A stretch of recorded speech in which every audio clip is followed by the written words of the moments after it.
converge on a ground invasion of Gaza. And what about those Palestinians in hospital who are on life support, and babies and incubators whose life support and incubator will have to be turned off because the Israelis have cut the power to Gaza? Are you seriously keep on asking me about Palestinian civilians? After cutting off electricity, water, food, and fuel to Gaza, That guy's crazy. the Israeli government now appears to be on the verge of invading the open-air prison that they already control the borders of. So, I'm going to break down some of the information coming out of this. I apologize if I am not my usual self. This entire week has been this story. This is the biggest story. We are on the verge of a genocide. There is nothing else that is nearly as important as what is going on right now in Gaza. And it's incredibly depressing. But it's important to get this information out. It's important that people understand the power imbalance at the heart of this issue. When you have Israel backed by the world's biggest superpowers in the US, the UK, Europe, Canada, and they're all backing Israel just continually bombing civilians in Gaza. Yes, Hamas, which is in power in Gaza, is a terrorist organization. Hamas is not 2.2 million people in Gaza. Half of them civilian, or most of them civilians, half of them children. Because again, you can't live long in Gaza. Average age is 18. There's dirty water, not a lot of food, not a lot of medicine, not a lot of help generally. And borders, again, closed off between Israel, and the one border between Egypt and Gaza is often closed off. It's closed off right now and being bombed by Israel. There is no escape for these people And being bombed. while they're being told to get out. Let me get the headline here. From the AP, Israel orders the evacuation of 1.1 million people from the northern part of Gaza. I'll get to more from this piece in a second. You can't order that many people to evacuate from a fucking place. 1 million people evacuating at once? That's impossible. That's going to clog streets up. That's going to clog those bridges up, choke points. Like, you can't do that. There's no water, no food. How are you going to travel with no food, no water? Hospitals, how are they going to move? You can't do that. So, for clarity here, Israel wants to expel more Palestinians from their homes and lands in a single day than it did during the entire 1948 Nakba. More than 1.1 million Palestinians live north of the Red Line at Wadi Gaza. Israel wants to relocate all of them to the south of it in 24 hours. Keeping in mind, You can't. a lot of the infrastructure is completely gone, roads blocked. Most people don't have cars. Of course, again, fuel's been cut off, even if they had cars. The idea of, I'll give you more context here in a second. So from Omar Badar, Israel is demanding that 1.1 million Palestinian civilians leave their homes in Gaza. For perspective, Israel could displace every human being in Boston and Miami combined, and that would still not reach the scale of displacement they want in the besieged strip with nowhere to go. Damn. And again, that's within 24 hours. Imagine trying to do that in Boston and Miami where there is infrastructure, where there are cars. It's just unthinkable what is going on there and what the people in Gaza have to deal with right now. So, as the AP writes, this could signal an impending ground offensive, though the Israeli military has not yet confirmed such an appeal. On Thursday, it said that while it was preparing, a decision has not yet been made. But it appears that is what they're moving toward. The UN has come out strongly against what Israel is planning to do United Nations, here we go. and what they're doing right now with this attempt to push these people out of their homes. Writing here, Gaza, nowhere to go as humanitarian situation reaches lethal low. Going on to write, UN humanitarians expressed deep concern on Friday for all civilians in the Gaza Strip following Israel's order for the entire population there to leave the north amid ongoing airstrikes and a deepening humanitarian crisis. And there's a link to all this below the video under sources on YouTube, but so you can go through more of it here. But the UN considers it impossible for such movement to take place without devastating humanitarian consequences and appeals for the order to be rescinded. And from the UN relief chief here, the noose around the civilian population in Gaza is tightening. How are 1.1 million people supposed to move across a densely populated war zone in less than 24 hours? I shudder to think that what the humanitarian consequences of the evacuation order would be. This is where we get to.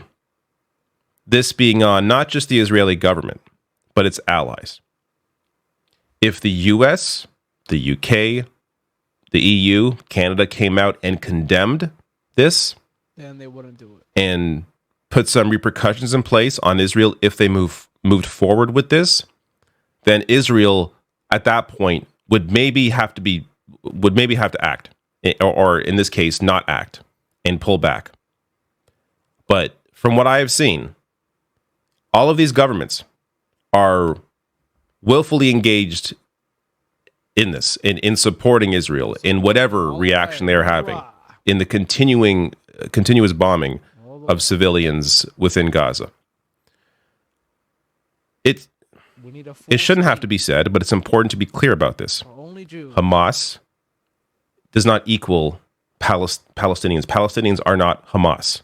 They are separate. Yes, of course, people in Hamas are Palestinian, but not all Palestinians are Hamas. The vast majority of them, of course, are not. They are civilians living in an open-air prison, controlled by Israel. Does Gaza have the ability to cut off electricity, food, water, fuel to Israel? No. That is the power imbalance at the heart of this. The fact that Israel has that power over Gaza is the problem. Israel's basically punching a baby right now. Hamas, Gaza Health Ministry told me it was impossible to evacuate the wounded to the south. There are no extra beds in any hospitals anywhere for people to move to. Most of the wounded are unstable. They'll die en route. All hospitals in Gaza, even after they've been expanded, are full.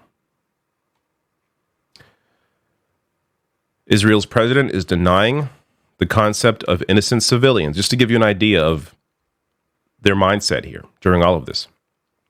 So, there's a video of this as well. So maybe I'll show you the video, and then I'll read the quote just to be clear on what the quote is. We are operating militarily according to rules of international law, period. Unequivocally. It's an entire nation out there that is responsible. It's not true. This rhetoric about civilians not aware, not involved, it's absolutely not true. They could have risen up, they could have fought against that evil regime which took over Gaza in a coup d'etat. But we're at war. You stupid bitch? So quote here, People of Israel rise up against you. it is not true. No. This rhetoric about civilians were not aware, were not involved. It's absolutely not true. They could have risen up against that evil regime that took over Gaza in a coup d'etat. I'm going to get to how ridiculous this statement is, in particular when it comes to Gaza and Hamas. But just on its face, you are blaming the civilian population for a group that was put into power in 2006. Half of Palestinians in Gaza are under 18. They did not vote for Hamas. They were not around. And even apart from that, using this same logic means that you would also excuse the actions by Hamas on civilians in Israel, because Israelis should have risen up in a coup d'etat to take over power from Netanyahu as the Israeli government occupies Palestinians. Right. Which clearly I'm not excusing. Hamas's actions are not excused. Nope. They should not have attacked civilians, just as Israel should not be attacking civilians in Gaza. You can't on one hand say it's the fault of civilians in Gaza, so we're attacking them all, and then freak out when Hamas attacks civilians in Israel. Because it's the same logic that they're using to attack you. Both are absolutely absurd.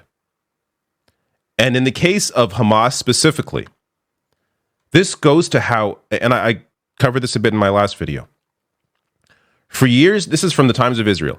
For years, Netanyahu propped up Hamas. Yep. Now it's blown up in our faces.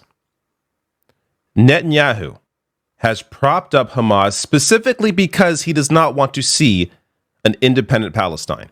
He sees Hamas as a vehicle for the destruction that he wants to cause. To give you more clarity on this, most of the time Israeli policy was to treat the Palestinian Authority, which is a group that wants to see peace, as a burden and Hamas as an asset. Far-right finance minister in the hardline government and leader of the religious Zionism party said so himself in 2015. According to various reports, Netanyahu made a similar point at a Likud faction meeting in early 2019 when he was quoted as saying that those who oppose a Palestinian state should support the transfer of funds to Gaza, in this case being Hamas, because maintaining the separation between the Palestinian Authority in the West Bank and Hamas in Gaza would prevent the establishment of a Palestinian state. Here he is saying, support those in power in Gaza, being Hamas. Support them over the Palestinian Authority because the Authority wants to see peace, whereas Hamas is a terrorist organization. And you should support Hamas because of that, because it undercuts their ability to be an independent state. Well, Netanyahu does not make these kinds of statements publicly or officially. His words are in line with the policy that he implemented. And the coverage I'm seeing, and I said this in my last video as well, the coverage I'm seeing out of Israel is a lot more objective, a lot more critical of Netanyahu than what you're seeing in the US, in the UK, in Canada. Because they understand the power at play here. They understand how Netanyahu helped to bring this upon Israelis. And I don't have, maybe I'll cut this in. There is a polling showing from Israel that the vast majority of Israelis want to see Netanyahu out. Good. They want to get him out. Because again, they see him as the problem. Matt Binder, yesterday during our podcast, he brought up that the best way to contextualize this for Americans is that Netanyahu is essentially the Trump of Israel. So if you are right now supporting the Israeli government and what they're doing, you are supporting the Trump of Israel. Understand how much of a destructive force Netanyahu and his government are.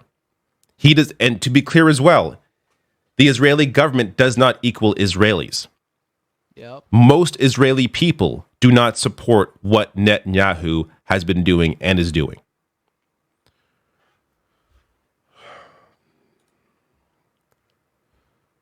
Mehdi Hassan here tweeting this incredible tweet out. It's been a day and I still can't quite get over the fact that the Israeli military itself proudly published these pictures. So the Israeli Air Force here proudly displaying the destruction they have caused in Gaza, claiming that, we've dropped all these bombs against Hamas targets. This is civilian infrastructure. But maybe some Hamas fighters live in some of these homes? Maybe. But you, in the process, killed children. Yep. Because half of people in Gaza are children. In all likelihood, any bomb that hits is going to kill a child.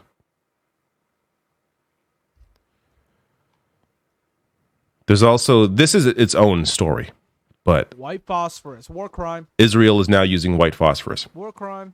which, to be clear on that, white phosphorus, which can be used either for marking, signaling, and obscuring, or as a weapon to set fires that burn people and objects, has a significant incendiary effect that can severely burn people and set structures, fields, and other civilian objects in the vicinity on fire.